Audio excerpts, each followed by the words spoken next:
Tares at Vegastar. Magsitayo po ang lahat para sa panalangin na pangungunahan ni Teacher Nika.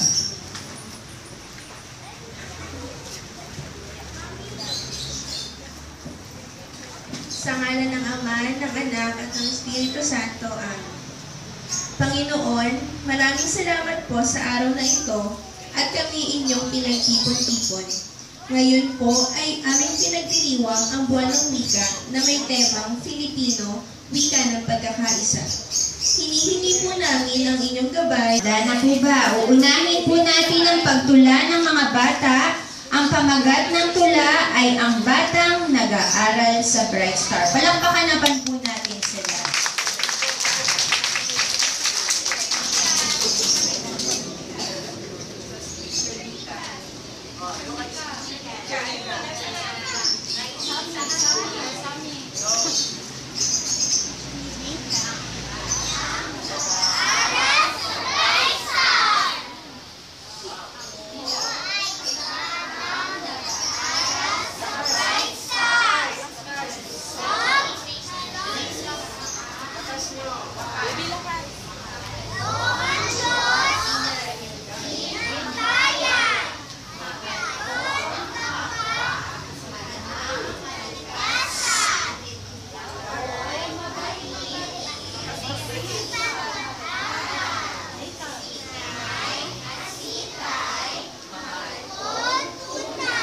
Palakpakan nyo naman po. Siguro kailangan mas malakas ang palakpak nila nanay at tatay para ganahan sila. Anak ko, minsan pa, nursery. Isa pa, mas malakas daw para mas masaya sila nanay at tatay. Kinukunan kayo ng picture, dapat malakas.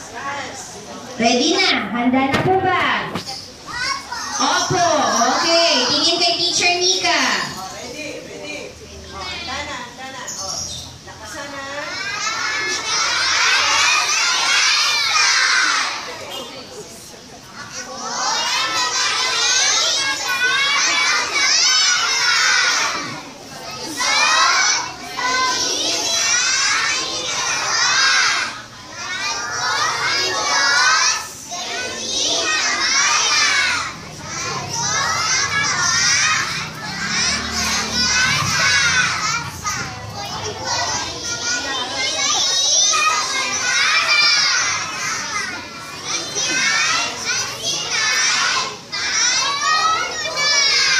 Magaling nursery!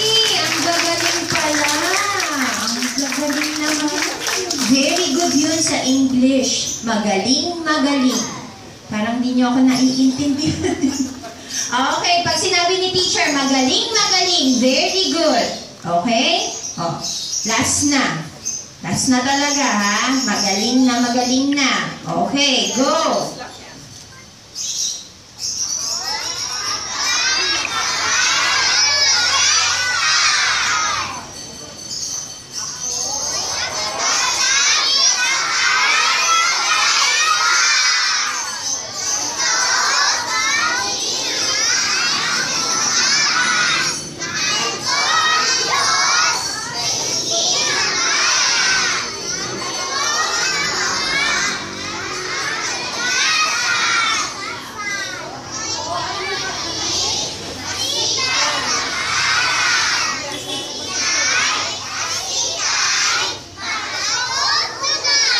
Okay, palakpakan po natin ang nursery.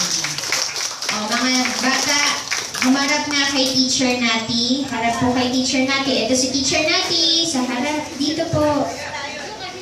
Ayan. Sabihin nga, maraming salamat po. Teacher Nati. Kasi si Teacher Nati ang gumawa. Siya yung nagsulat ng tula na ang batang nag-aaral sa Bright Star.